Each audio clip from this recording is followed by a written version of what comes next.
Good evening, everybody, and welcome to Living Manna Church. I am Pastor Dave Sain, Senior Shepherd at Living Manna Church.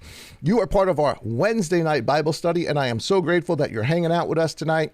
Hello to everybody that's joining us online. Thank you so much for spending your Wednesday night.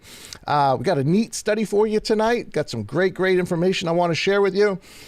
Before we do that, let me just remind everybody that if you are certainly watching on YouTube, Facebook, any of the other platforms, if you would give us, make sure that you're subscribed down on the bottom, that red button. If it's red, make sure you push it so that you are subscribed to our channel. And you'll be notified every time we go live, as well as, same thing on Facebook. Give us a thumbs up, give us a like on YouTube, give us a thumbs up, give us a like if you enjoy the message, if you're challenged by it, if you're instructed by it. And don't forget to share this with someone else. Be part of our chat tonight. If you're watching, if you're on the chat, be part of it. Let us know kind of what's going on, where you're watching from. We welcome you. I see a couple people on there already. So good evening to everybody that is joining us. We've got some neat stuff. Let's open up with a word of prayer, and then we'll just jump right into it.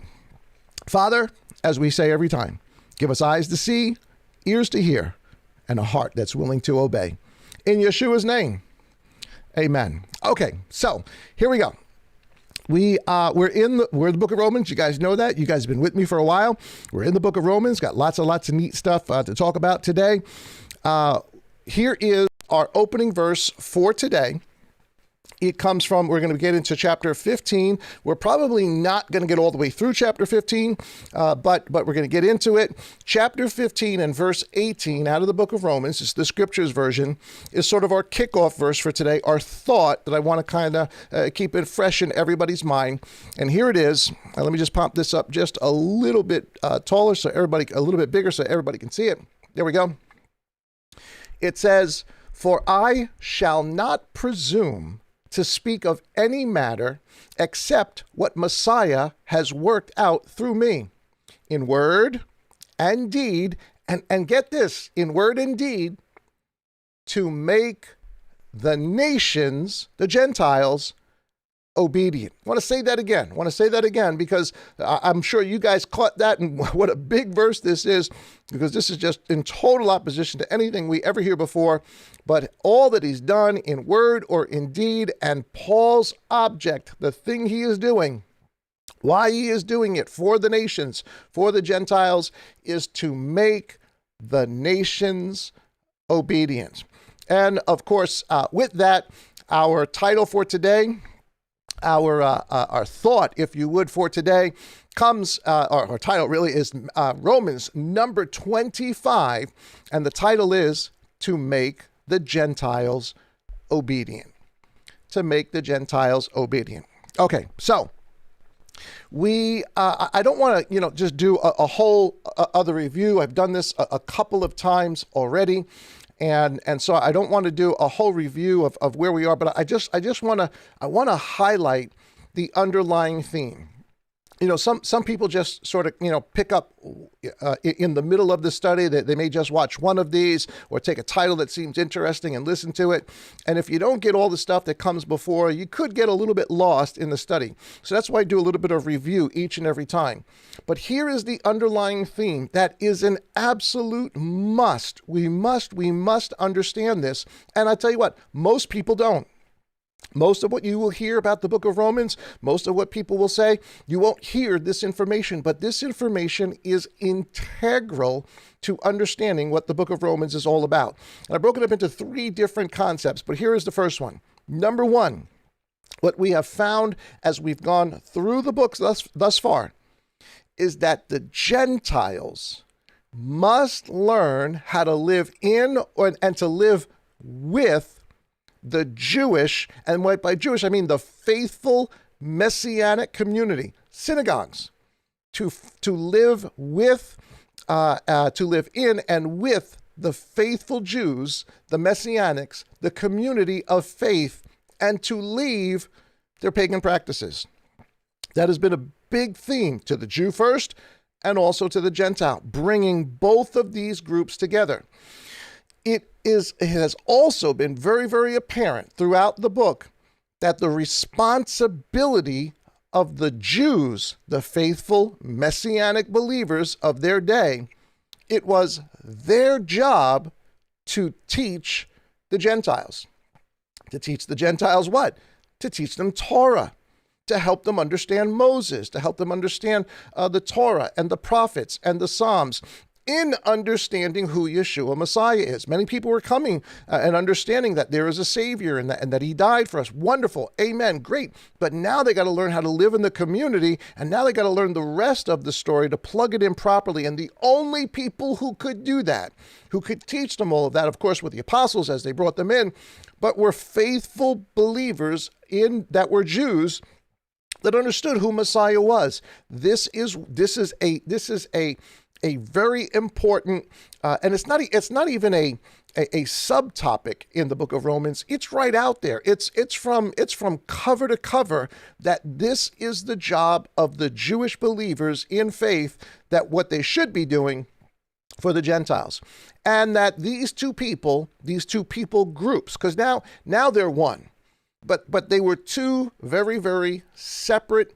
and distinct people groups who have now been brought in together as one. They now have to learn how to live together, how to be a new person, this new believer in Yeshua Messiah. But I got to tell you, the group that has the most to learn would be the Gentiles. Certainly both groups have a lot to learn, but the Gentiles got a lot of catching up to do. Plus, they are the uncultivated vine, as Romans chapter 11 tells us. They had no concept, no idea, no background. They came from pagan backgrounds. And so there's a big transition that they are going through in order to understand who Messiah is. And this is the backbone, if you would, not just of the book of Romans. This is the backbone of the book of Galatians. This is the backbone of the book of Ephesians, the book of Colossians, and so forth and so on. But so with that's kind of our review for tonight. Certainly, if you don't understand this theme, if you're reading and say, well, I don't really see that theme, you need to go back and listen to a few other messages prior to this as we develop this theme over and over and over again. I don't develop it. Shaul develops it throughout the book, but it is very, very important. It's a theme, unfortunately, that we have lost. It's not what you will hear when you listen to, if you go to most, just pick up, go on the internet and do a study in Romans. You're not going to hear this. This is not the theme that most people are aware of. And there is a blinder on for the last, I don't know how many hundreds, if not 2,000 years, 1800 years, to understanding what this book is actually about. So with that sort of as our intro, if you would, let's just jump right into chapter. We're going to do a little bit, the last couple of verses of chapter 14, just to get context, and we're going to jump right into chapter 15. So here is chapter 14, and the big theme, if you would, of chapter, which is again the theme, the older, the more mature, have to be careful what they do to the younger. That is, the Jews to the Gentiles who are just coming in from a pagan background. And chapter 14 and verse 21 says the following: "It is good not to eat meat or to drink wine or to do whatever by which your brother stumbles." And of course, when you must understand, you can go back and listen to the studies, when he says to eat meat, he's not talking about meat that is unclean. He's talking about food, actual food, as given to us in Leviticus chapter 11. Really, really important part. But what he's talking about is common food. And of course, that becomes the issue, and you can check that out in the previous studies. And this is important because of the background of the Gentiles who came out of paganism, who are seeing at least some, if not many, of the Jews eating meat that's questionable. Not that the meat's not clean, but that the meat is considered common. And this falls under the whole title and topic of meats offered to idols, whether a thing is clean or a thing is unclean or a thing is common. And again, go back to some of the previous studies. However, what winds up happening very often, and we've talked about this before, a misinterpretation has come about because we've just excused the law. We've excused the Torah. We don't realize its pertinence to who we are today. And so many, because of that, misunderstand. There's a blinder on our eyes as we read Romans, and not just Romans, all of the gospel. Verse 22 says the following. And this is, obviously verse 21, and then verse 22 comes right behind it. It says, do you have belief? Again, this is the scriptures version. So in the King James or NIV, it would say, do you have faith? Do you have belief? Have it to yourself before Elohim. Blessed is he who does not condemn himself by what he approves. But he who doubts if he eats is condemned, because it is not of faith or belief, and that is not, and all that is not of belief is sin. Now, because of the blinders that have been on, because we've rejected or misunderstood the application of God's law to us today as the people of the nations, very, very often I've heard these words taken so much out of context. People look at these verses and they say, well, whatever's not done of faith is sin. So if I'm going to eat, so long as I eat in faith, everything is good. And of course, we've all had this experience. Not only have we had the experience, we've done it ourselves. We've all sat down at a table with, a nice big plate of rice and beans and chuletas, for everybody who knows what chuletas are, or a nice big plate of pernil or ham or pulled pork, whatever kind of pig or swine that it was. Because listen, every culture eats it. Every single culture, every ethnic background, that is a staple in a lot of diets. And we've all, we believed, we thought we were doing right. How many times did we sit at the table and have all of that sort of, laid out in front of us, and bowed our heads and said, and asked a prayer and said a prayer and said, Lord, bless this food. He can't. It's not that he won't. It's impossible. It's not food. And we've all done this. We've all been part of this. But very often what people do is they take these verses and they say, well, look, it doesn't matter. So long as you eat in faith, then it's good. No, that is a total misunderstanding. That is a total misapplication of what has been said. And again, I developed this a lot more in last week's study. You can go back and listen to it. And what we get out of this very, very often, this idea when we say, well, what is not of faith is sin, is that people then begin to think, well, so long as I'm doing it in faith, or so long as I believe whatever I'm doing, then it's not sin. That also is a misunderstanding. That is not what is being said here. When it talks about, and what we ultimately get from this, and we have, not only have we all experienced this lately, but we have all probably said this at one point or another. You've said these words, or you've heard these words, I'm not convicted of that yet. God hasn't convicted me.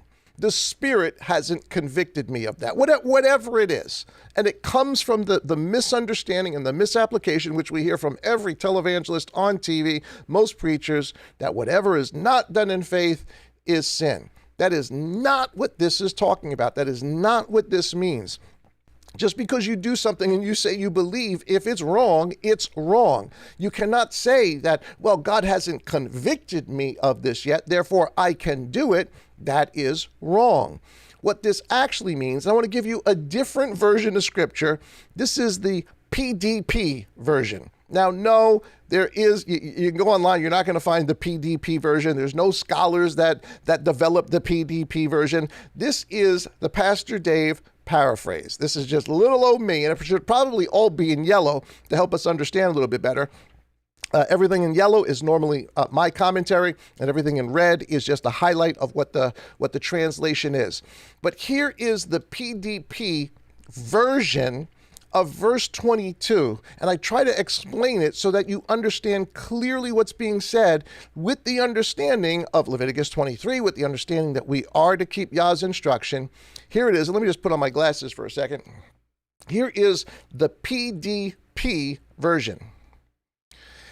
I'm going to read the scriptures version. Do you have belief?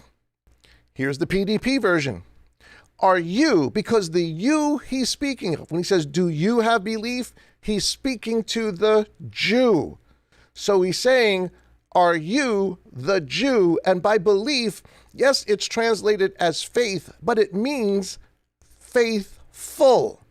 Are you being faithful? Not just that you have a belief, because that's the way it's interpreted most of the time, that you just have a belief, you have an understanding. That's not faith. Faith is to be faithful. So, are you, the Jew, faithful? Faithful to what? To Yah's word. That's what Saul is talking about. Are you faithful to Yah's word, to the Torah? Do you have faith, or do you have belief? The next one says, have it to yourself before Elohim. That's verse 22, the one above it, just below it. Be faithful before Elohim. Do that which is right then before Elohim. If you have faith, if you are faithful to Elohim, then do what is right before Elohim. Yeah, it says in the other version, blessed is he who does not condemn himself in what he approves. Here's the PDP version. Be faithful in Elohim. You're in good shape. If you don't approve what is outside of his word. If you're not sure, up top, the top version says, but he who doubts if he eats is condemned because it is not of faith. Here's the PDP version. If you're not sure of Yah's word and eat according to the traditions of the Pharisees, the traditions of men, you will be judged for it. Again, the regular version says, but he who doubts if he eats is condemned because it's not of faith. One more time. If you're not sure of Yah's word and eat according to the traditions of men, you will be judged. You will be judged for it because you're not being faithful to Elohim's instructions. And anything you do outside of faithfulness, which again, look up the version up right above it, because it is not of faith. Well, anything you do outside of faithfulness, obedience to Yah's word, as given by Moses, as exampled by Yeshua, is sin. Again, the way it's said before, if he eats is condemned because it is not of belief, and all that is not of belief is sin. When he says all that is not of belief, he means anything you do outside of faithfulness to Yah, not what you think, not what you feel like. Again, I've heard people say this so many times. Well, it's not sin to me. Oh, no, it's whatever sin to God should be sin to you. That's the standard. We're not the standard. Yah is the standard. And so if you're not faithful to Yah's word, again, as given by Moses and exemplified by Yeshua, that is sin. So when we say that, or when you hear all the time that which is not of faith is sin, what it's saying is that which is not of faithfulness to the revealed word of God as given by Moses, exemplified by Yeshua.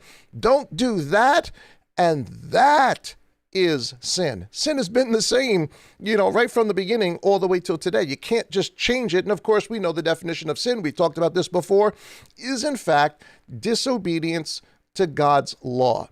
So very, very different. And I'm starting here because I want you to see that this is a very, very different, this is the correct interpretation of what's being said here, but very, very different from what we hear amongst religious circles today. So with that idea of this whole meat and faithfulness and the Jew of the Messianic of their day is responsible to minister to the Gentiles who are just coming in, with that as a concept, or with that as our understanding that has been developed, let's now go into chapter 15. And here we go. Here's chapter 15 and verse 1. It says, Again, same theme. Just because they're in chapters, doesn't mean that it's a different thought. And that's very often how we read it, in the modern world. Well, chapter 1's about chapter 1, and chapter 2 is about no. It's a continuous theme. It's a letter. It's a continuous theme all the way through. But we, and when Paul says we, he means the Jews. This is a synagogue he's writing to, with both Jew and Gentile in it, both proselyte and people that have come out of paganism. But we, the Jews, who are strong, ought to bear with the failings of the weak. Can you see that this has been the topic? You see it here very, very plainly. You can't just read chapter 15 and think, well, now he's talking about something else. No, this is the continuous theme. You are to bear the failings of the weak. Who are the weak? The former Gentiles. And I keep using the word Gentile, and I should probably more accurately say the former Gentiles, because once they have come to faith, once they realize who Yeshua is, no matter what they know or understand after that moment, they are no longer Gentiles. There's a process of learning, but they are no more Gentiles. So I'm going to say former Gentiles here, but if you hear me say Gentiles, really I mean former Gentiles. So you are to bear with the failings of the weak and not to please ourselves. Guys, it must have been aggravating. Think about, teaching someone who's younger, very, very inexperienced. If you've ever had at your job, they come in and say, some new guy's going to get hired, and we want you to teach them. We want you to show them your job. And you show it to them. You say, you got to do this, you got to do that, and you got to do the other thing. You come back 15 minutes later, and they didn't do this, that, and the other thing. They did the total opposite of what you said to do. They looked at the way you were doing it and say, well, I want to, and you get frustrated after a while saying, listen, just please do what I've asked you to do. Anybody that's been in management before, anybody that's dealt with people, you understand that. Could you imagine the Jews, almost the anger that they would have had about these Gentiles who are coming in, trying to teach them what they know as a culture already, but that the Gentiles do not? It must have been frustrating for them. But just because it's frustrating doesn't mean that you don't keep doing it, that you don't, you give it time. They'll learn over time.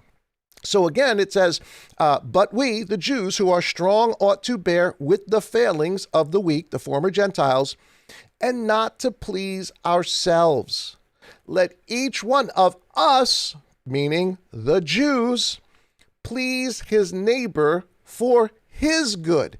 Teach these younger believers, the Gentiles. To do what? To build them up, to teach them. For even the Messiah did not please himself. Saul is using Yeshua as the example. He's saying, listen, Yeshua did this. He did it for us. And he's asking us to do it for them. But as it is written, and what he's quoting is Psalm chapter 69, verse 9. We're going to take a look at Psalms in a second, because again, every time Shaul quotes a verse, we really need to go back and read that verse, and not just that verse, the verses that come before it and even after, and you will be amazed at what he's pulling out and why he's pulling out this particular verse. So he's saying this is the example. Don't just because you're aggravated or it doesn't seem right or they're not listening, or just do what Yeshua did. And he quotes Psalm 69 verse 9, the latter part of it B, which says, the reproaches of those who reproached you, meaning Yah, fell upon me. We're going to look at that in a second, but verse 4 says, for whatever was written. Stop here a second. What does Saul mean by whatever was written? He means the Torah, the prophets. He's quoting Psalm 69. And he's saying whatever was written from Moses to the prophets to the Psalms. And the Psalms really are the prophets, but Moses, the Psalms, the prophets, from Moses all the way to Chronicles or all the way to Malachi, whichever version you use. For whatever was written, the Torah, the prophets, the Psalms, was written for our Jews and now former Gentiles. Guys, here it is. It cannot get more explicit than this. When you understand really what the context is, he's saying, what's our guide? What's our instruction? For both, for Jew and Gentile, It is the law and the prophets. Was written for our instruction. Again, what the word instruction means, it means Torah. Torah means instruction. That through endurance and encouragement, meaning obedience, but by doing what it says, but by endurance and encouragement of the scriptures, of the Torah and the prophets, we meaning the Jew and the Gentile, this one new people, might have the expectation or the hope, I think is probably a better, maybe in the King James or NIV it says hope, which I think is maybe a little bit more clear, the expectation or the hope of resurrection, the hope of who Messiah is. So he has clearly told us here in chapter 15, the first couple of verses, if you've ever thought, well, because you hear it all the time, you don't have to keep the law, you don't have to keep the instructions, it's now for us. He's telling us plainly here, yes, it is. And it's your job, the Jews in the synagogue of the first century, to teach those who are the Gentiles of the first century coming out of paganism to be patient with them, just like Messiah was patient for us. And again, the verse that he uses here, by no accident, is, of course, Psalm chapter 69. And we're going to look at verses 1 through 9 so that we actually get the full context of what's being said, because this really is an absolutely amazing psalm in and of itself. Now, let me give you a little just historical background. This is a psalm of King David. And what David is doing is he's recounting his life. David had a really, really messed up life. His father despised him. His brothers hated him.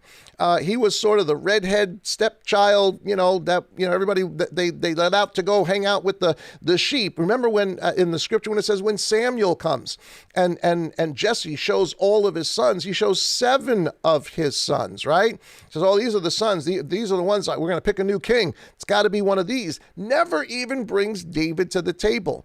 David was considered an illegitimate child. It was thought that his mother had David out of wedlock, that it wasn't Jesse's son. Obviously, it is Jesse's son, and there's a whole big story that goes along with that. So here's David many, many years later writing about this story. He took a lot of garbage from his brothers. He was treated like garbage from his brothers. Again, he was the redheaded stepchild, the guy that everybody just, threw garbage on. This was David's life. He was blamed for things he never did. He had to pay for things that he didn't do. He had to give restitution for things, according to the Torah, even though he wasn't actually guilty of it, but just to save face, he did it. So that's sort of the context, if you would, as you read Psalm 69. This is the story that he's telling us. So here, let's take a look at a couple of verses from verses 1 through 9 with that context and listen now to what's actually being said. It says, "Save me, O Elohim, for waters have come up to my neck." Think of yourself when he says that. Think of how it might feel if you're drowning, right? You're drowning. You can't paddle anymore. You can't kick your feet, and you're going under. The anxiety that must create in a person. I mean, I've never drowned. I've actually had some couple instances in my life where I didn't drown, but I got a little scared, in the water, in the waves. I get what he's saying. The waters have come up on my neck. I have sunk deep into the mud, being sucked in, and there is no place to stand. I have come into deep waters, and the floods overflow me. I am worn out from my crying. My throat is dry. My eyes grow dim as I wait for my Elohim. Now, I highlighted this in red because this should be a really familiar verse. So Saul is using this, saying this applies to Messiah, who taught us as we need to teach others. You can see a lot of this psalm. The whole psalm is really about Messiah. It means what it means when David wrote it, but it is also prophetic, the Torah and the prophets. It is prophetic about who Messiah is. So what does King David say in verse 4? Those who hate me without a cause. Very, very important verse. We'll look at that in a second. But those he's talking about are his brothers. So about his 7 other brothers and his dad and probably all the servants. They all thought David was this illegitimate kid. The stone that has been rejected, David has become the chief cornerstone. That actually comes from his mom. And later on, Yeshua speaks of that as well. So those who hate me do it without a cause. He's saying, I don't know why they're doing this. Are more than the hairs of my head. So he's talking about his whole family. I'm swamped by all of this. They are mighty who would destroy me. My lying enemies. What I did not steal, I restored. It's like I got blamed for stuff. I didn't do it. And yet I was forced to make restitution. So one of the brothers, if you're talking about brothers here, one of the brothers did it. And yet they blame David because he's, again, the redheaded stepchild. And I'm sorry if anybody's redheaded. I'm not trying to beat you up. That's kind of the vernacular that we use. So here it is. He's saying, what I did not steal, I restored. O Elohim, you yourself know my foolishness, and my guilt has not been hidden from you. Let not those who wait for you, O Master of hosts, be ashamed because of me.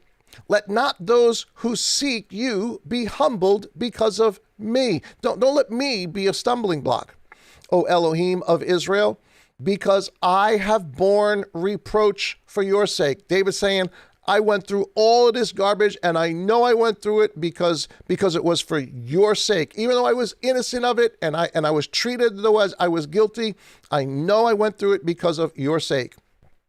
Shame has covered my face.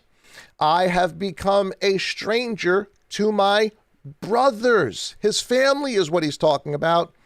And a foreigner to my mother's children. So you can see David is recounting his historical background. Now he's king, of course, and I'm sure his brothers are not happy about that. And who knows what David did with them. But here he's saying that, I was a foreigner to my brother's children. And here it is, verse 9. Because ardor, or really the word maybe that we would be familiar with isn't ardor, we would say zeal. Because zeal for your house has eaten me up. And here's the verse. I put it in red because I want you to notice these other verses are very, very, or should be very, very familiar to us. But here's the verse that Saul is quoting. And the reproaches of those who reproach you have fallen on me. David got blamed for what his brothers and others did, and he took it. Well, this obviously he is the King David, the anointed one. Saul's telling us this applies to Yeshua. And we know Yeshua quotes these verses, or the Berit Hadashah, the New Testament writers, you quote Psalm 69 multiple times. Here's just a couple of them. John chapter 2, verses 16 through 17. This is Yeshua starting off his ministry. Right as soon as it begins, he goes to Jerusalem, goes to the temple, and verses 16 and 17 say, and he said to those selling doves, take these away. Do not make the house of my Father a house of merchandise. And his taught ones, his disciples, remembered. So this is John's commentary after the fact. And his taught ones remembered that it was written right out of Psalm 69, right out of King David, getting blamed for stuff that you didn't do. The ador, or the zeal of your house, has eaten me up. So they absolutely take Psalm 69 and they are placing this psalm, even though it's about David, its prophetic meaning is about Messiah, who also is rejected by his brothers, who also is blamed and has the sin of the world put on him, who also must be patient with those who are not listening, not willing to learn. Try to teach them, be patient with them, and give them the word, just like Saul is telling the people at the Roman synagogue to do to the Gentiles. Here's another verse, and this chapter 15 of John is really, really important. It's going to come into play in a little bit later on in the study. Here's chapter 15 of verse 23, another Psalm 69 quote. Now this is Yeshua speaking, and you realize as Yeshua is speaking, the whole ending of chapter 15, he's speaking about Psalm 69. He's speaking about those who hate him. He says, if they hated me, they're going to hate you. If they obeyed me, they're going to obey you. But whatever they do, they're going to do because they did it to me first. So he's connecting himself with the story of King David. And it says, he who hates, verse 23 says, he who hates me hates my Father as well. Skip on down to verse 25. It says, but that the word might be fulfilled. And I want you to notice this. This is Yeshua speaking here.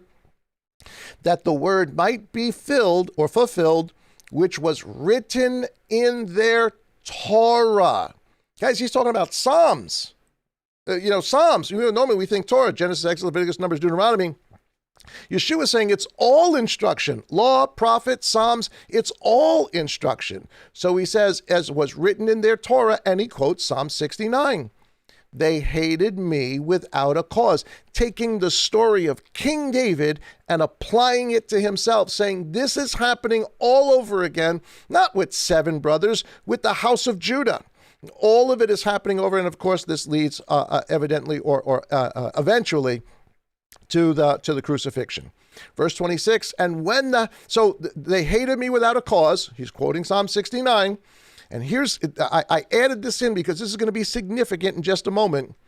And when the helper comes, whom I shall send to you from the Father, the Spirit of truth who comes from the Father, he shall bear witness of me. I think what he is saying, I really, really believe, in fact, I know what he is saying is this.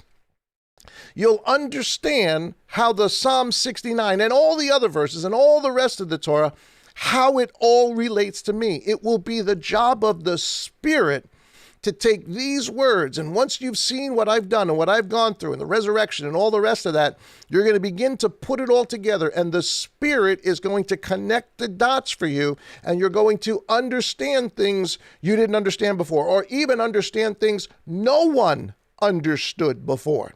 That's sort of the context, or at least the thought I want you to have. So I'm just pulling out these verses because this is the context of what Saul is talking about in Romans, saying, look, the master did it. The master ministered to people, some who wanted to hear, some who didn't want to hear. He was patient with them. Be patient with the younger brothers. Be patient, of course, with these Gentiles who are now coming in. So let's take a look at the next verse. Let's go back and go back to the actual narrative.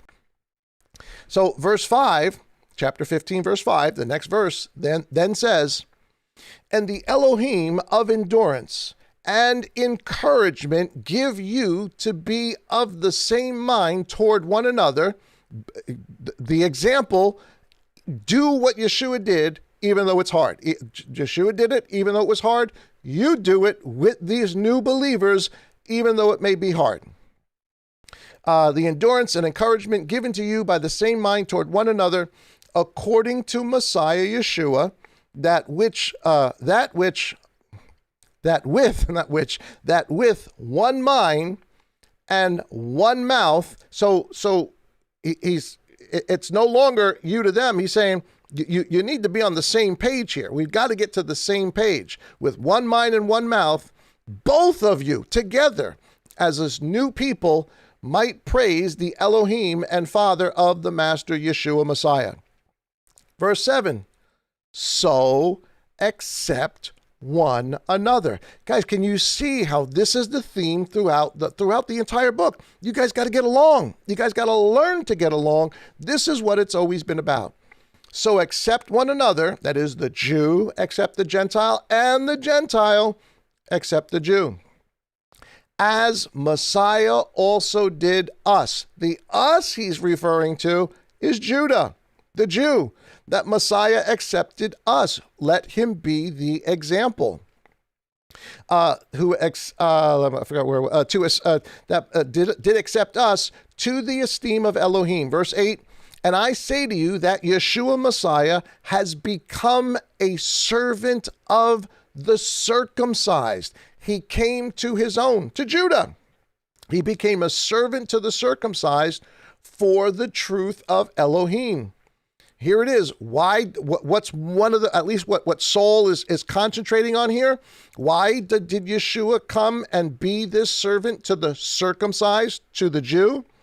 to be the servant to the circumcised for the truth of Elohim, to confirm the promises made to the fathers. And of course, the promise he's talking about is the promise to Abraham, a covenant, an eternal covenant to bring your people back, to give you the land, all of that, resurrection, all of that, stars of the sky, all of that. That's the promise. So he's saying what Yeshua came to do is to confirm to Judah all of the promises. The promises are made to Abraham. The promises are fulfilled by Yeshua. The promises made to the fathers, verse 9, and for the nations who are now part of the promises. Now, I want to read this a little bit differently, because when you read it in our English Bibles, it can be confusing. Don't forget, the punctuation's not there. The punctuation is added by the translators. So if you read this as, let's read it the way it appears most of the time. I'm going to go back to verse 7. So accept one another as Messiah did accept us, the Jews, to esteem Elohim. And I say to you that Yeshua Messiah has become a servant of the circumcised for the truth of Elohim, to confirm the promises made to the fathers. Now, most of our Bibles have a comma there. And then it says, and for the nations. Now that and is a connective word. Remember the old Schoolhouse Rock? Conjunction, junction, what's your function? And, but, and or. Connecting two things. The comma there we use to separate the two things, because the way we read it is to confirm the promises made to the fathers, comma, and for the nations to praise Elohim for his compassion. That sounds good. And I guess technically you would say not a whole lot wrong with that, I guess, on its surface, but that's not the theme of what he's been saying. The theme of what he's been saying the whole time is that these two are to be one. And so that and instead of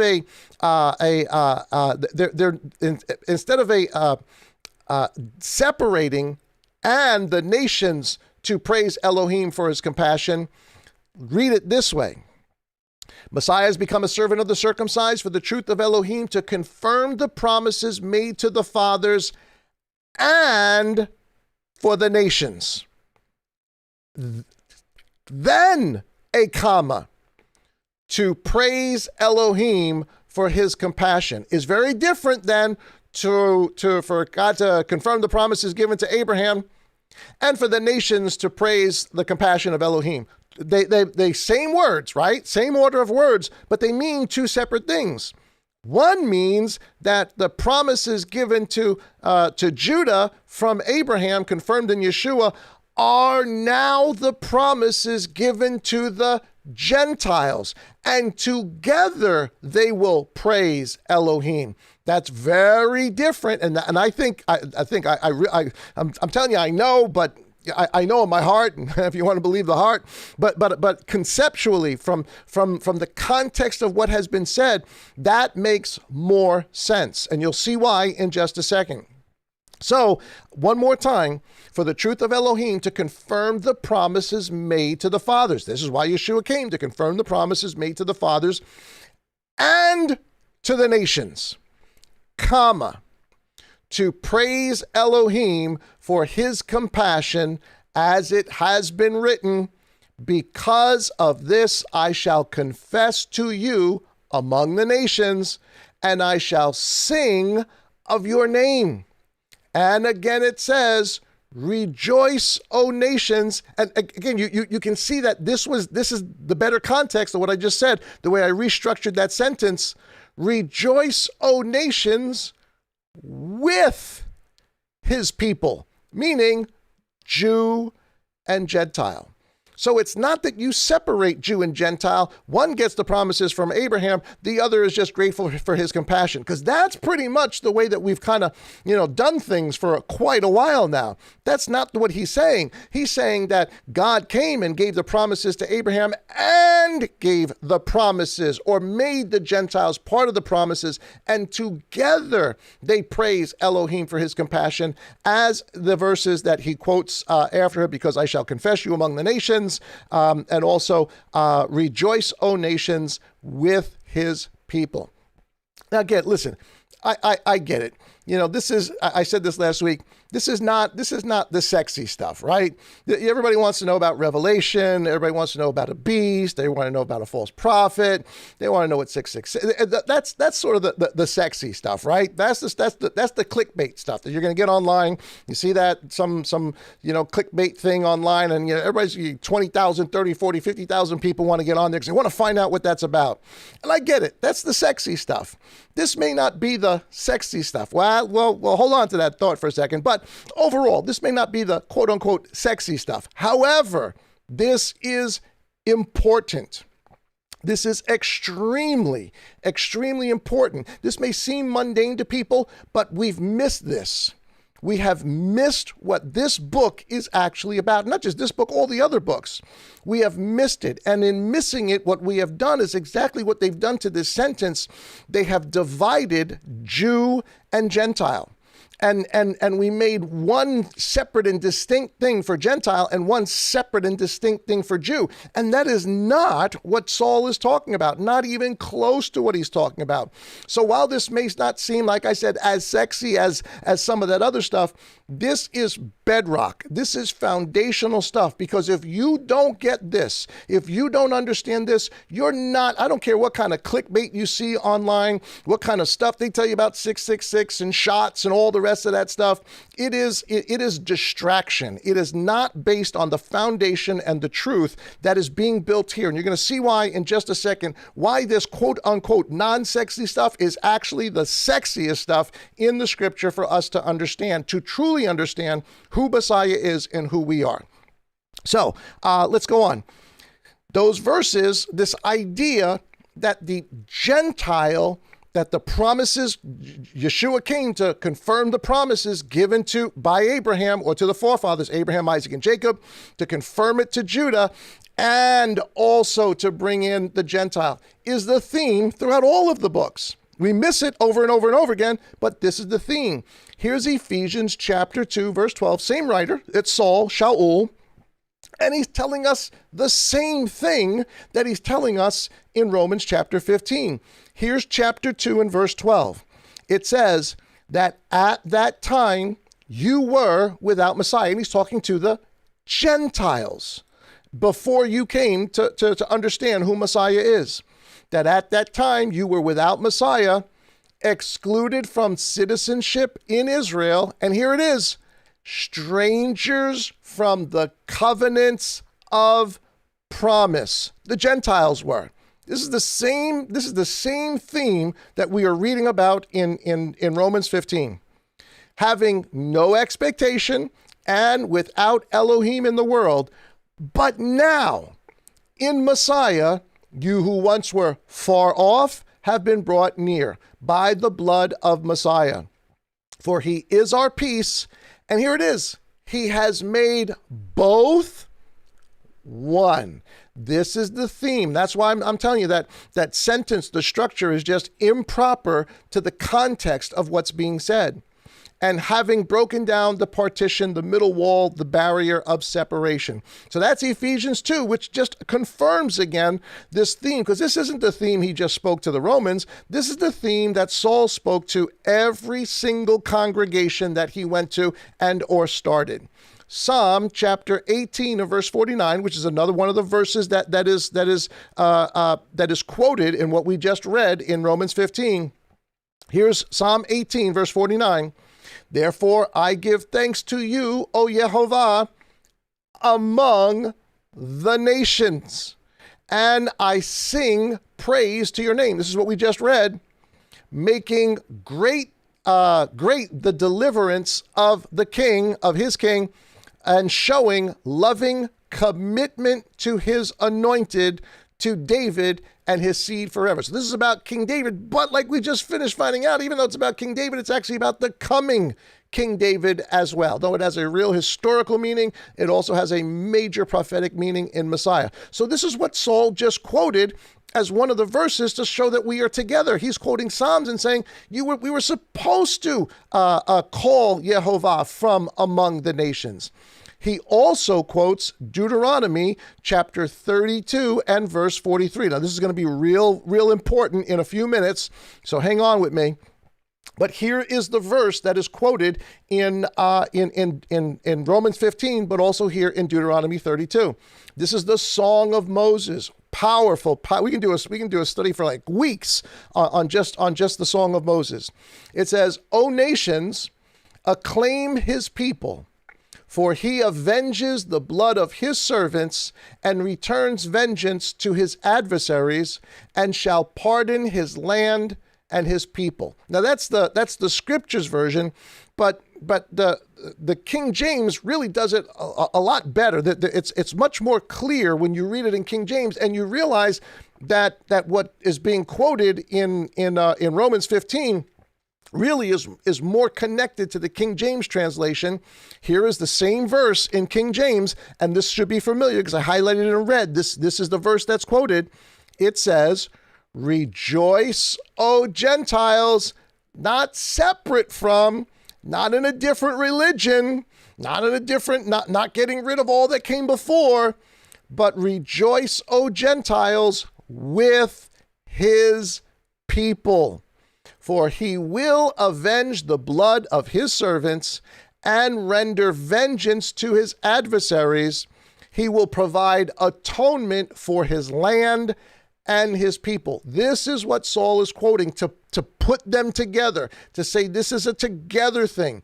You older ones, you more mature ones, you cultivated vine, you are to teach the uncultivated. You are to bring them into this. They're not supposed to have something separate and different. That's totally different. You're supposed to be together and to be one people. Now, these verses are going to become really important in just a few minutes. They're going to come back up again. So I want you to kind of keep that in the back of your mind if you can. But let's move on from here. Rejoice, O Gentiles, with his people, which is what we just read from the Song of Moses, Deuteronomy 32. This is the mystery. What Saul is talking about, what the underlying theme of Romans is that we went over in the introduction. That underlying theme is not just an underlying theme. It's much more than that. This is the mystery. This is, the whole thing. This is it. This is that missing piece. The reason why they're having trouble in Rome, and it's not that they're obviously having trouble. You're going to find out in a second that the people of Rome were already taught this, but it's not just that the people in Rome, it's that all of Judah, those who are coming to Messiah and then being taught to teach or being anointed to teach those of the Gentiles who are coming in, but lots of Judah, the majority of Judah, did not understand this. Not only did they not understand this, they hated this idea that Gentiles and Jews were somehow being brought together as equals, as one group of people. Next week, we're going to talk more about that, but here is the mystery. Here is a summary. Because again, like I said, this is not just in Romans. This is in every single book. Here it is in Ephesians in a great summary. And I want to read through this, and I want to, even though the scriptures version uses secret, I want to use the word mystery. It's the King James way of saying it, but it means the same thing. Something that was said already by the prophets, but not understood, not realized. It didn't come to fruition until a certain time when Yah opens eyes to see it. Here's Ephesians chapter 3, verses 1 through 6, where Saul's talking about the same thing. These two groups coming together. But he says this is the mystery. Listen to what he says. Verse 1. Because of this, I, Shaul, am a prisoner of Yeshua Messiah on behalf of you Gentiles, nations. If indeed you have heard of the administration of the favor of the grace of Elohim that was given to me for you. He's talking to the Gentiles here. To given to me for you. That by, and it's in red, let this pop out at you. How did Saul know this? Why is Saul teaching this in the whole book of Romans? Why is he emphasizing this in chapter 15? Why is he talking about it in Ephesians 2? Why is he talking about it in Ephesians 3? Here's why. That by revelation, and the revelation he's referring to is found in the book of Corinthians, when he says, I knew a man one time caught up to the third heaven, and he was given things that were unutterable. He got revelation, understanding right from Yah. He learned the gospel from Yah. The truth of what all of this is about, he got from Yah. And I should have put those scriptures up, but if I did, we'd run out of time. I got so much to share with you. But here we go. So he says that by revelation, was made known to me the secret, the mystery. And yellow there, it's the mystery. That's me telling you that. So there's this secret, this mystery, so to speak. As I wrote before briefly. So he's telling this in every congregation. In reading this, then you are able to understand my insight. Nobody else got this. Nobody else knew this. Nobody else put all of this together. Saul was the first one to put it together. That you were able to understand my insight into the secret, the mystery of Messiah. There is a mystery of God. The mystery of Messiah. Here it is. Look at verse 5.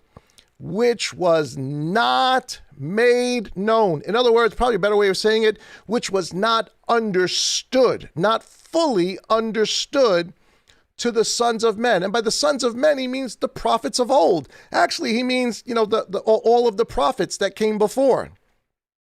To the sons of men, the prophets of old, in other generations, as it has now been revealed by the Spirit. Remember, we just read in John 15, and he tells them that, if they hated me, they're going to hate you. They hated me without a cause, but I will send the Spirit, and when the Spirit comes, he will reveal all truth. He's going to help you to understand how Psalm 69 and all the other verses actually refer to me. This is what Saul's telling us. He said, I got it. Yeah, I did it. He gave me this revelation. Nobody else has gotten this.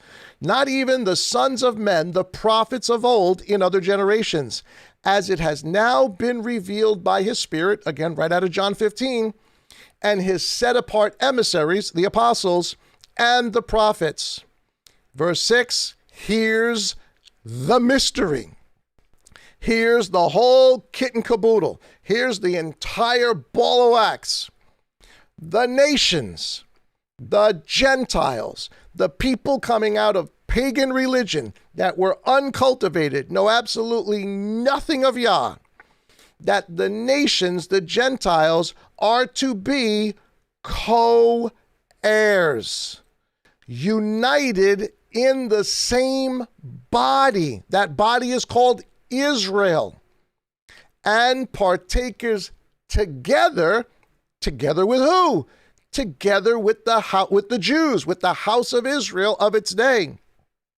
And partakers together with Israel, here it is, in the promise. What promise? The promise that that Saul just told us, that Messiah came to confirm the promises of Abraham that was given to Judah, that is now also given to the Gentiles, that we just read in Ephesians, you once were without God and now you have God. You are now together as one unit.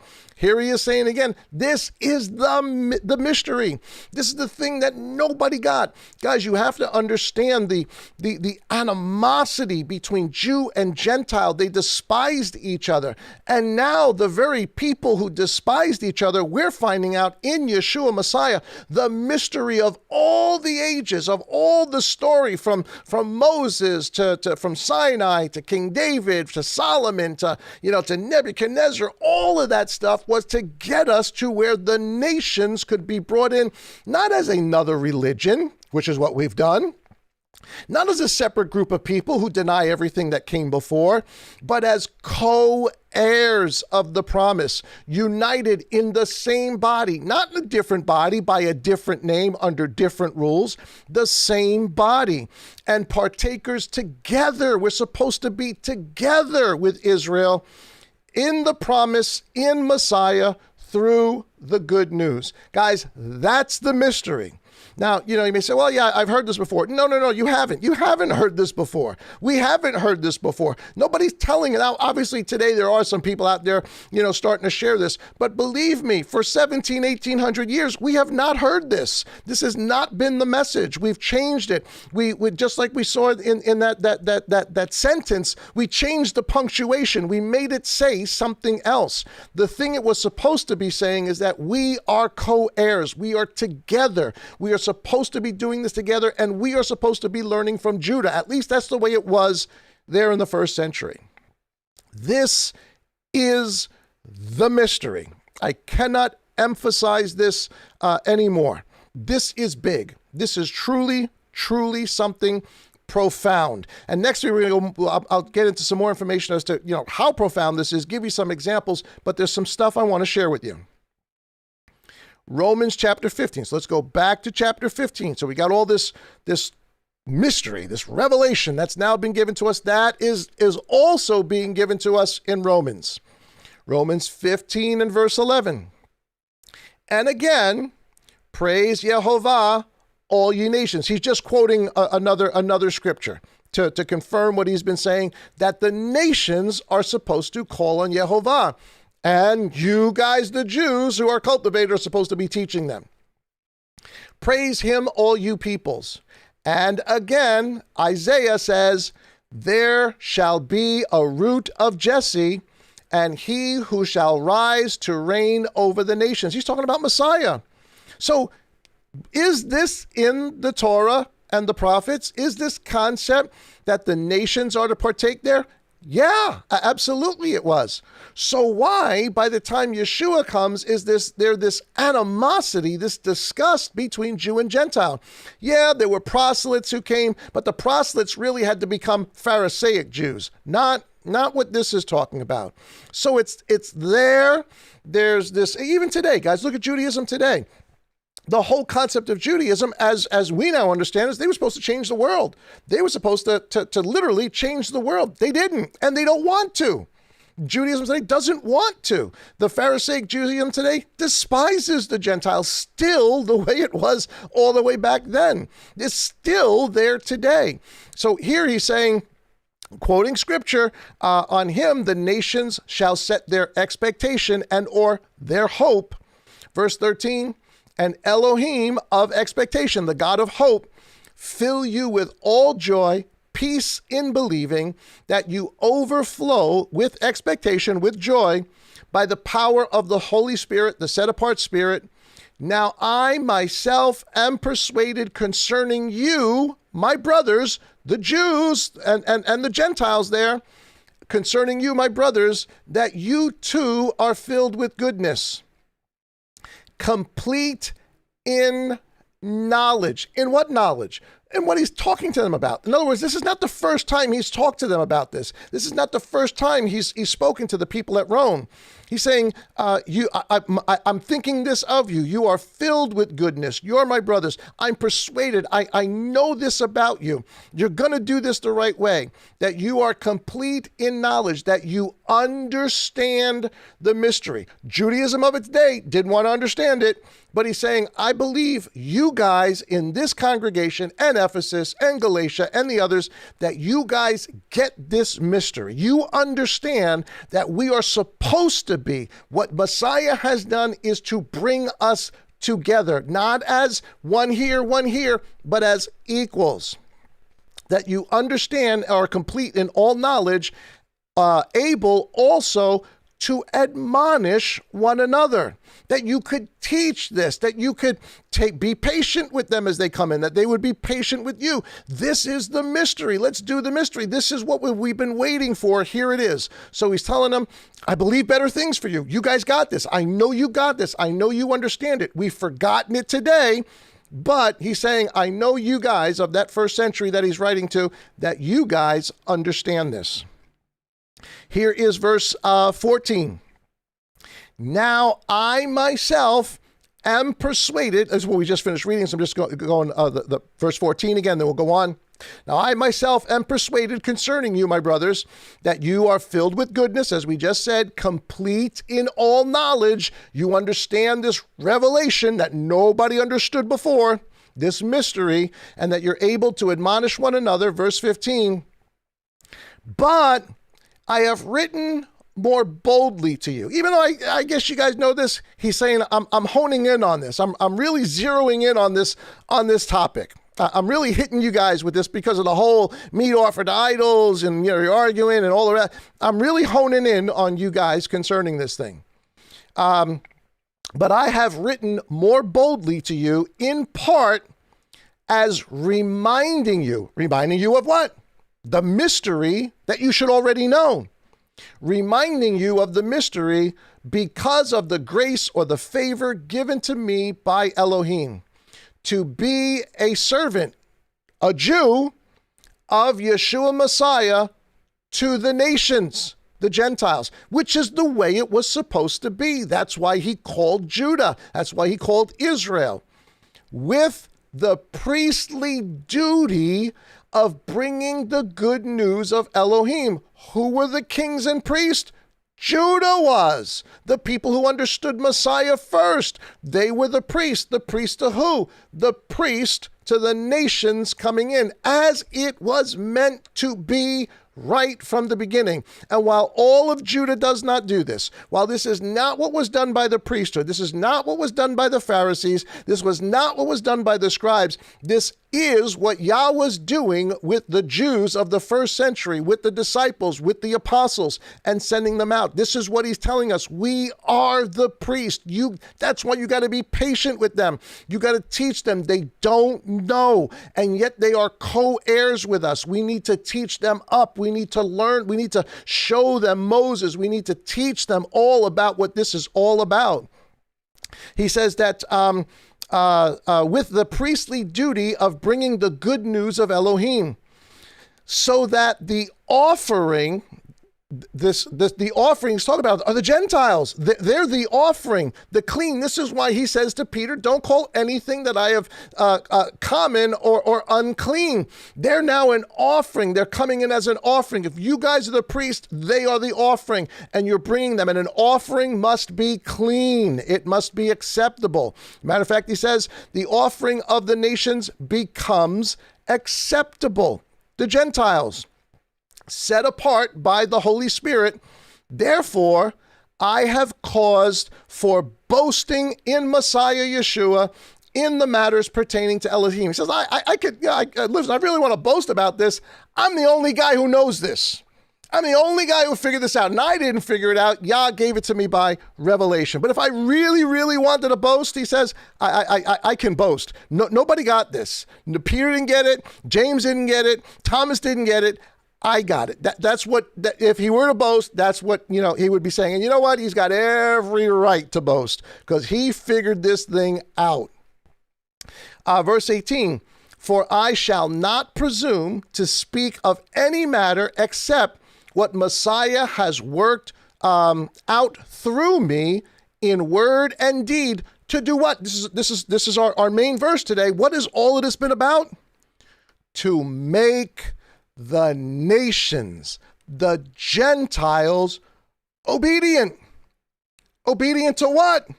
To Elohim, to Yehovah, to the God of Mount Sinai, to the commandments, to the Torah. That's why he's using priests, Judah, Israelites, to minister to the Gentiles. This is the process. This is the mystery. This is what it has all been about. This is what all the priesthood, all the temple, all the sacrifices, Aaron, all of that stuff, all of that has been pointing and preparing and setting up things step by step, time by time, history after history, to get to this point when Messiah would come, confirm the covenants and the promises, and make the Gentiles co-heirs with us. And we need to teach them about who the God of Abraham, Isaac, and Jacob, the God of Moses, the God of Mount Sinai truly is, and make them obedient to that God. That's what should have been going on. That is not what went on. But that is what should, well, actually, I can't say it didn't go on. It did go on, but that is not the way that this quote unquote religion has been passed down to us over the ages and what we wound up inheriting and all being a part of. But it is where we are now, and we're understanding it, and our eyes are being opened up to it. The mystery. So here we go. I said mystery. Guys, this is sexy information. I'm sorry I keep using that word, but see, we said, well, this isn't, this is kind of, mundane. Who wants to know about Romans? You don't understand Romans. You're not going to understand anything in Revelation. You don't understand what this mystery is. There's going to be the scales on the eyes. But start to understand what the mystery is, what the whole process of everything is, and all of a sudden, parts and pieces and big pieces of Revelation just explode in front of us. Because here's the mystery, the same mystery that has been the mystery the whole time. Here is Revelation chapter 10 and verses 1 through, I think, 6 or 7. Listen to what this says. And I saw another strong messenger coming down from the heaven, robed in a cloud, and a rainbow on his head. And his face was like the sun, and his feet like columns of fire. And having in his hand a little book opened. And he placed his right foot on the sea and his left foot on the land. And he cried with a loud voice as when a lion roars.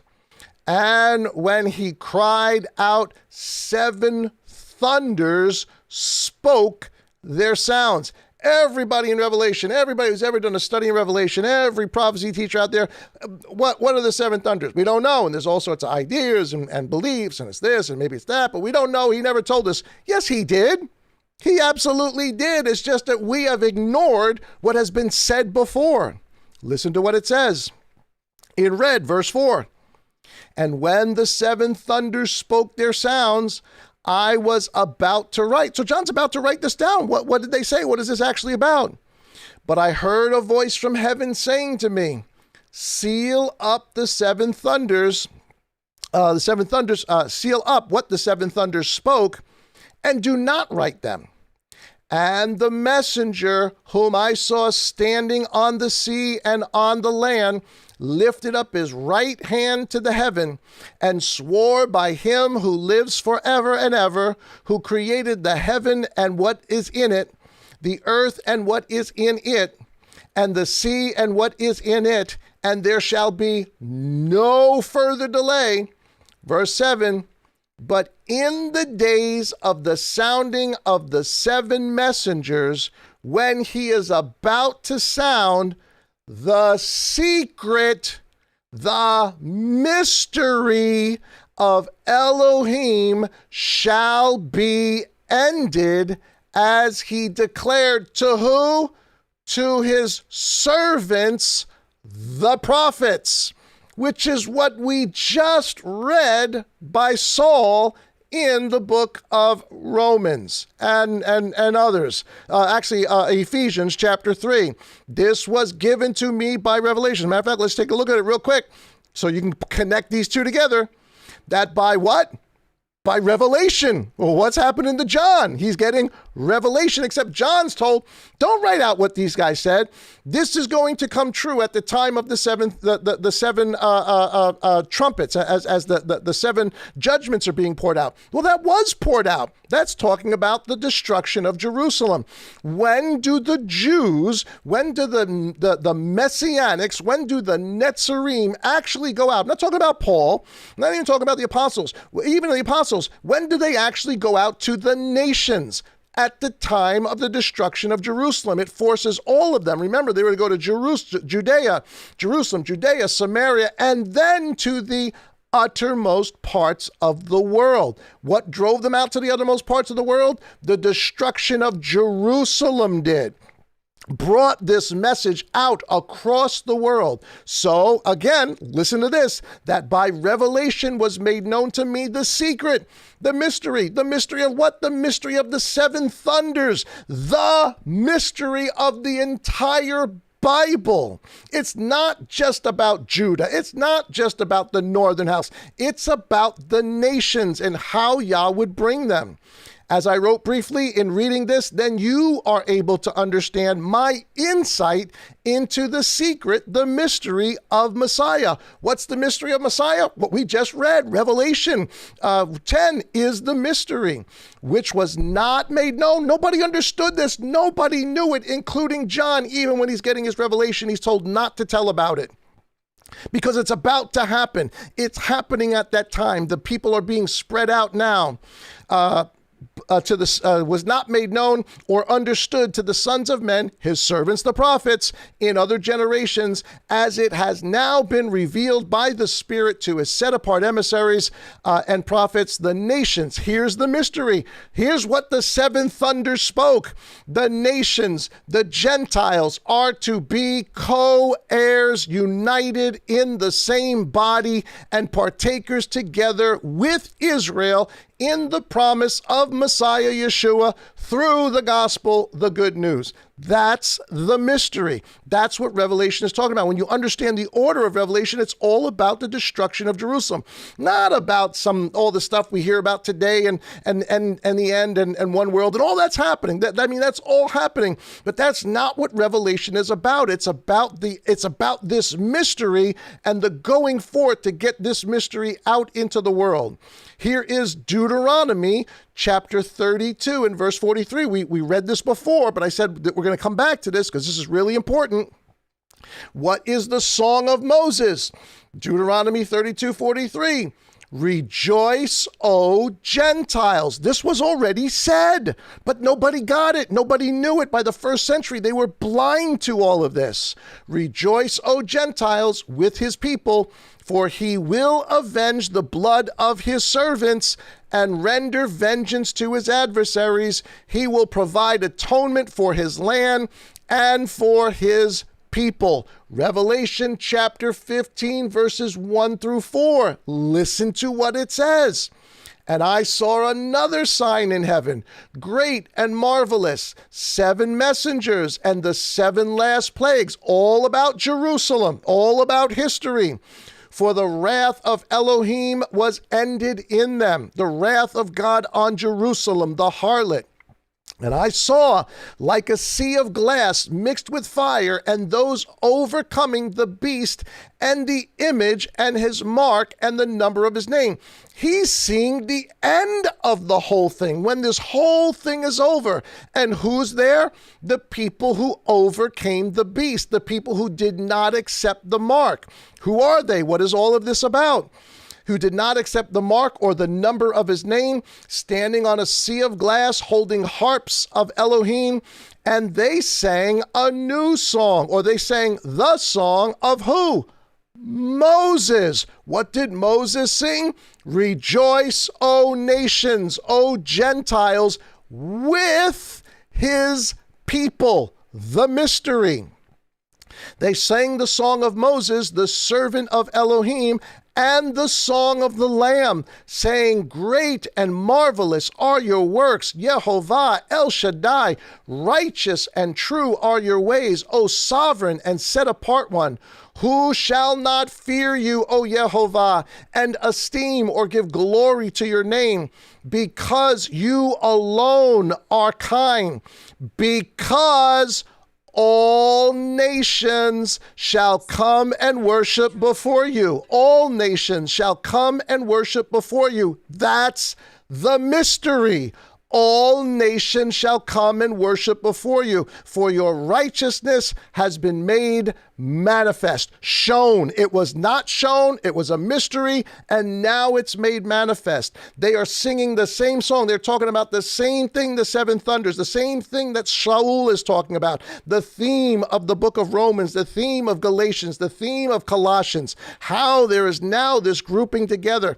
This is what Revelation is about. This is what these verses are about. about. This is the mystery of God, and this is exactly what we've forgotten today. This is the total opposite of what we have done today. Instead, what we've done really kind of for the last 1700 years is we've accepted the mark of the beast. We've accepted his name. We've accepted his number.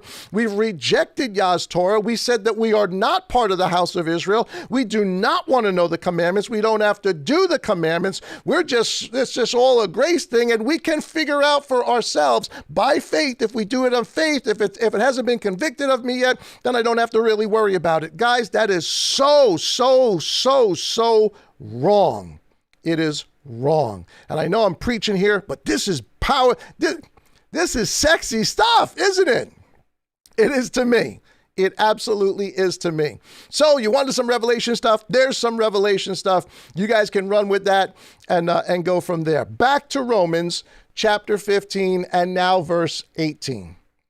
For I shall not presume to speak of any matter except what Messiah has worked out through me, in word and in deed, to make the nations obedient. That's the mystery. Obedient to Yah and to his Torah. In power and signs and wonders. Of course, all of that was needed to start this thing off. All of those. And you say, why don't we see that anymore? Why aren't there signs and wonders and all the rest of that? Because we forgot the message. What we're telling people is not the same message that Saul gave. It's not the same mystery that Revelation tells us. So why would Yah give signs and wonders to back up what's not true? But start telling what's true and watch. Revelation comes. Watch, miracles come. Watch, supernatural comes. Watch, answered prayers come. Why? Because we are starting to live the mystery.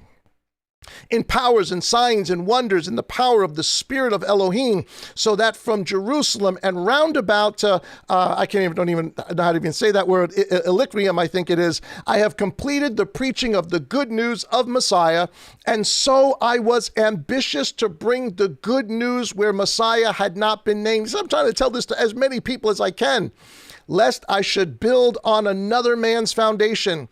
But as it has been written, to whom it was not announced concerning him, they shall see, and those that have not heard shall understand. This is how he's ending. This really isn't the ending yet of chapter 15. This here we're going to end for today.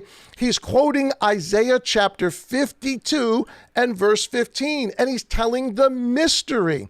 Here it is. Let's go back to Isaiah chapter 52 and let's find out what's being said, because listen, again, I keep using the same word, but this is sexy. Listen to what this says. Chapter 52, verse 1. Awake, awake, put on your strength. Sorry, guys. I'm getting so excited here. Put on your strength, O Zion. Put on your garments of splendor, O Jerusalem, the set-apart city. For no more do the uncircumcised and the unclean come to you. The proselytes aren't going to come to Jerusalem anymore. This is Yeshua saying to the woman who was a Gentile, neither on that hill nor in Jerusalem shall there be worship. But Yah is looking for worship in spirit and in truth. That's what Isaiah is saying. Shake yourself from the dust. Arise and sit down, O Jerusalem. Loose yourself from the bonds of your neck, the yoke. Get the traditions of the fathers off of you. Leave Pharisaic Judaism behind. Do what Moses said to do. O captive daughter of Zion, for thus says Yehovah, you have been sold for nothing, and you are redeemed with no silver. For thus says the Master Yehovah, at first my people went down into Mitzrayim to sojourn there, and Asher, Assyria, oppressed them, the northern house, without cause. And now what have I here, declares Yehovah, that my people are taken away for nothing. those who rule over them make them wail. Who? The Pharisees, the scribes, the Sadducees, the priest, declares Yehovah. And my name, because of them, is despised all day continually. Therefore, my people shall know my name, Yod He Vav He, Yeshua, in that day. For I am the one who is speaking to you. Just lost my spot there for a second. Therefore, I'm the one who's speaking to you. See it as I, verse 7, how pleasant upon the mountains are the feet of him who brings good news. Guys, that's Romans chapter 10. Romans chapter 10 is talking about this gospel that is coming out of Jerusalem, though Jerusalem's about to be destroyed, for the yoke that has been put on it to do what? Listen to what it says. The good news proclaims peace. The feet of him who brings good news, who proclaim peace, who bring good news, who proclaim deliverance, Romans 10, who say to Zion, your Elohim reigns. This is the verse that Saul just quoted. I'm sorry, let me go back one more time. This is what he just quoted here. Isaiah 52 verse 15, the last verse is, to him who it was not announced to, that is to the Gentiles, they shall see, and those who have not heard shall understand. This is right out of Isaiah. This is the mystery. He's going to destroy Jerusalem. They have profaned his name. She is sold for nothing. He is sending out his people. It goes on. Let's look at the last of it. Verse 8 in Isaiah. The vine of your watchmen, the Netzarim. That's who the watchmen are. They shall lift up their voices. He's talking about the apostles, the disciples, the ones he's sending out as priests, as Paul said. They shall lift up their voices together. They shall shout for joy, because eye to eye they see the return of Yehovah to Zion. They saw with their own eyes Messiah go back up. They saw him ascend. They saw him come up from the grave. Verse 9, break forth into joy. Sing together, you waste places of Jerusalem. For Yehovah shall comfort his people. Not everybody that is Israel, but those who are of faith, he will comfort them with the gospel. He shall redeem Jerusalem. He shall lay bare his set-apart arm. Who is his set-apart arm? Yeshua, laying him bare. Who's he going to lay him bare before? Who is he going to? He's going to put him on a tree as a curse. Who is he going to do it for? He is going to lay bare his set-apart arm, Yeshua, in the eyes of all the nations, the Gentiles, and all the ends of the earth shall see the deliverance of Elohim. Turn aside, come out from there. We read it in Revelation as come out from her. Touch not the unclean. Come out of her midst. Revelation 18. Be clean, you who bear the vessels of Yehovah. For you shall not come out in haste, nor go in flight. For Yehovah is going before you, and the Elohim of Israel is your rear guard. I will be with you to the ends of the earth. I will not leave you nor forsake you. Start in Jerusalem and Judea and Samaria and the uttermost parts of the world. Verse 13, see my servant Yeshua shall work wisely. He shall be exalted and lifted up and very high on a tree. As many as were astonished at you, so the disfigurement beyond any man and his form beyond the sons of man. He's hung on a tree as a curse. He shall likewise startle many nations, the Gentiles. Kings, sovereigns, the kings of the Gentiles shut their mouths at him for what had not been recounted to them, what they never heard before. They never heard Torah. They never heard commandments. They never heard of Moses. They never heard of David. They never heard of Daniel. They never heard of Isaiah. They never heard of Jeremiah. But now The Jews who know Messiah are responsible to teach those brethren, those wild olive branches, all about this stuff so that the Gentiles would be obedient. For what had not been recounted to them, the promises, the covenants, the Torah, they shall see, and what they had not heard, they shall understand. That is the mystery. That is the mystery. That's what it has all been about.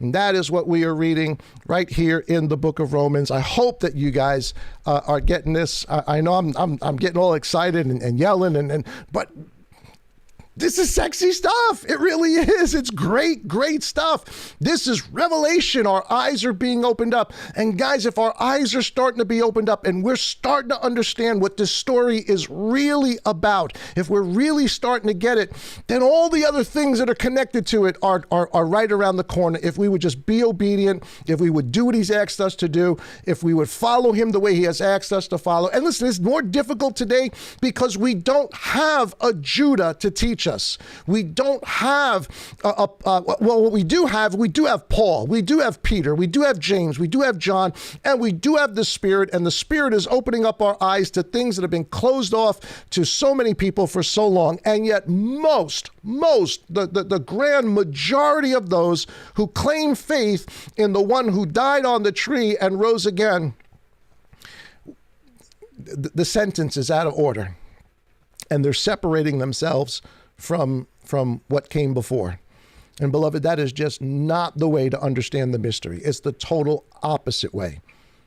And that's Yah's word for you guys for tonight. I hope you enjoyed that. I did. I had a great time tonight. I hope you guys really enjoyed that. We got more neat stuff to talk about. We've run out of time for tonight.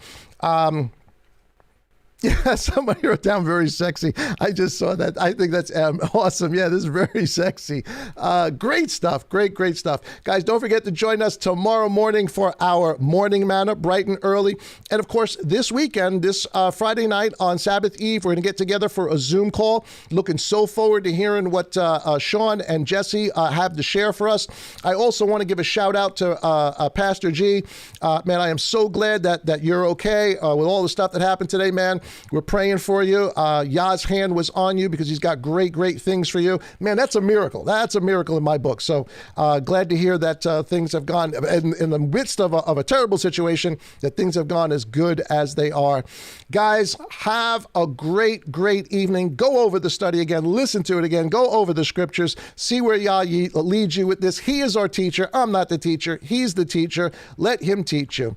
Guys, have a great night tonight. And as always, guys, God bless and shalom.